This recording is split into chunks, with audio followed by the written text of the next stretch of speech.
नशवा को जब पता चलता है कि बुरहान आसिम अंकल का बेटा है तो उसके लिए बड़ा प्लेजेंट सरप्राइज होता है। और दूसरी तरफ बुरहान की दादी भी ये सुन के सरप्राइज होती हैं कि नशवा किसी और की नहीं बल्कि बिस्मा की बेटी है। तो वो खुले दिल से नशवा की तारीफ करते हुए कहती हैं कि भाई मुझे तो ये बच्ची शॉपिंग मॉल में ही जब मिली थी बहुत अच्छी, बहुत अपनी अपनी सी लगी थी। बहरहाल नशवा बुरहान की दादी से रिक्वेस्ट करती है कि आप लोगों ने बिनिश की शादी पर जरूर आना है, लेकिन आपसे एक रिक्वेस्ट है कि आप बुरहान सर को मत बताइएगा कि मैं बिस्मा की बेटी हूँ, क्योंकि एक सरप्राइज तो मेरी तरफ से भी बनता है। और फिर जब बुरहान अपनी दादी के साथ बिनिश की मेहंदी पे पहुंचता है तो नशवा, जिसका अमार के साथ थोड़ा सा झगड़ा हुआ है क्योंकि अमार छुप छुप के फरियाल की पिक्चर्स बना रहा था, और नशवा उसे मना करती है कि अगर कुत्सिया आंटी ने देख लिया तो तुम्हें पता है ना कि तुम्हारी यहीं पर क्लास लग जाएगी, तुम्हारी बहन की शादी का फंक्शन है, कम से कम कुछ तो लिहाज करो। लेकिन अमार जब नशवा से बदतमीजी से पेश आता है तो नशवा बहुत गुस्से से आगे बढ़ती है और बेख्याली में बुरी तरह से बुरहान से टकरा जाती है, जबकि उसके हाथ में जो ट्रे होती है वो सब कुछ भी बुरहान के ऊपर गिरता है और उसका ड्रेस खराब हो जाता है। बुरहान खुद भी फोन पे बिजी था, वो भी नशवा के यूं अचानक टकराने पे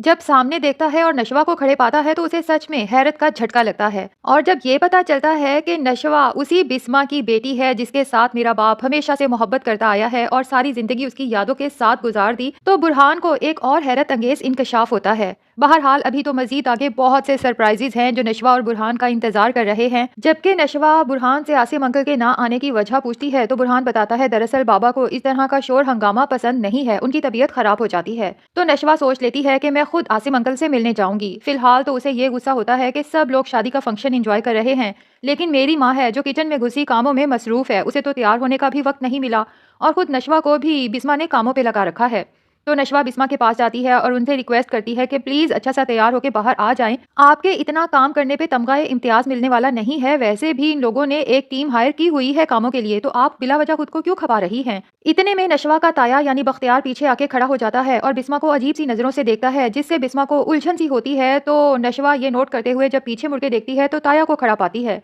और उसे हमेशा ही बख्तियार ताया की ये बात बहुत बुरी लगती है कि वो उसकी माँ को हमेशा घुरियां मारते रहते हैं। जबकि ड्रामे की लास्ट एपिसोड्स में ये भी दिखाया गया था कि बख्तियार ने बिस्मा का हाथ पकड़ने की कोशिश भी की थी। अब ये नहीं पता कि बख्तियार और बिस्मा का सीक्रेटली निकाह हो चुका है या वो वैसे ही बिस्मा को हरेस करता है, ये हमें आने वाली एपिसोड्स में पता चलेगा। बहरहाल फिलहाल तो नशवा जब ये सब देखती है तो उसे ये तो पता चल ही गया है कि नशवा के बाप से शादी से पहले बिस्मा और आसिम अंकल एक दूसरे को पसंद करते थे और उन दोनों की शादी की बात भी चल रही थी, लेकिन फिर पता नहीं क्या वजह बनी कि मेरी माँ आसिम अंकल को छोड़ के मेरे बाप के साथ शादी पे मजबूर हो गई। जबकि नशवा को ये भी पता चला है कि उसका बाप कोई अच्छा इंसान नहीं था बल्कि बहुत ही अयाश किस्म का इंसान था। जबकि नशवा ने जब से आसिम अंकल को देखा है वो सोचती है काश मेरे बाबा ऐसे होते, लेकिन अब वो दिल ही दिल में फैसला कर चुकी है कि वो सारी हकीकत पता चला के रहेगी, क्योंकि बिस्मा तो नशवा को कुछ भी बताती नहीं है। तो नशवा सोचती है कि आसिम अंकल से मुझे सारी हकीकत पता चल सकती है, इसलिए वो शादी के फंक्शन को दरमियान में ही छोड़ के आसिम अंकल से मिलने पहुंच जाती है। आसिम जो अपने कमरे में किसी किताब को पढ़ने में मसरूफ होता है, नशवा को वहां देखता है तो हैरान हो जाता है कि भाई तुम्हारी कजन का शादी का फंक्शन चल रहा है और तुम यहाँ क्या कर रही हो।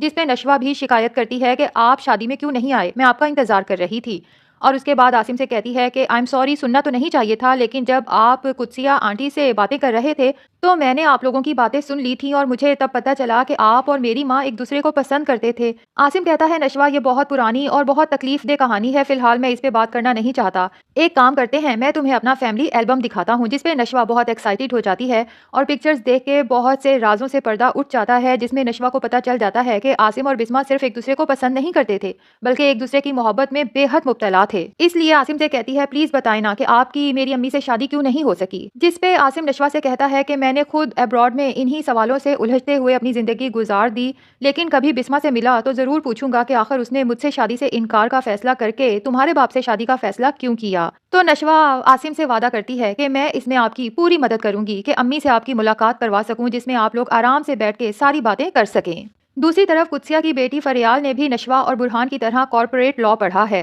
बख्तियार ने कुत्सिया से फरियाल और अमार की शादी की बात तो की हुई है, लेकिन बाकायदा रिश्ता नहीं हुआ। बख्तियार अमार से कहता है कि जितने दिन कुत्सिया आपी यहाँ पे हैं प्लीज अपनी खाला के सामने एक सुधरे हुए इंसान बन के रहना, ताकि फरियाल से तुम्हारी शादी की बात को आगे चलाया जा सके। अब अमार जब इतने सालों बाद फरियाल से मिलता है तो उसे तो फरियाल बहुत पसंद आती है, जबकि फरियाल को पहली नजर में ही अमार शदीद नापसंद आता है और उसे ये भी अंदाजा हो जाता है कि अमार ना सिर्फ बिगड़ा हुआ इंसान है बल्कि नमाज कुरान दीन से भी कोसों दूर है। हत्ता कि अमार को ये भी नहीं पता कि किबला किस तरफ है। इसलिए लगता तो यही है कि बख्तियार साहब जब कुत्सिया आपी से फरियाल और अमार की शादी की बात करेंगे तो फरियाल खुद ही अमार से शादी करने से इनकार कर देगी। जबकि बेनिश की मेहंदी के फंक्शन पे फरियाल और बुरहान की भी आपस में मुलाकात होती है और जब दोनों को म्यूचुअल इंटरेस्ट का और ख़ास तौर पे ये पता चलता है कि दोनों ने ही कॉर्पोरेट लॉ पढ़ा है, तो दोनों को एक दूसरे से मिलकर बहुत खुशी होती है और फिर लंबी डिस्कशन शुरू हो जाती है। फरियाल को तो बुरहान बेहद पसंद आता है और नशवा जो आसिम अंकल से मिलने के बाद फंक्शन पे वापस आती है, तो बाहर से ही जब बुरहान और फरियाल को आपस में बातें करते हुए हंसते हुए देखती है,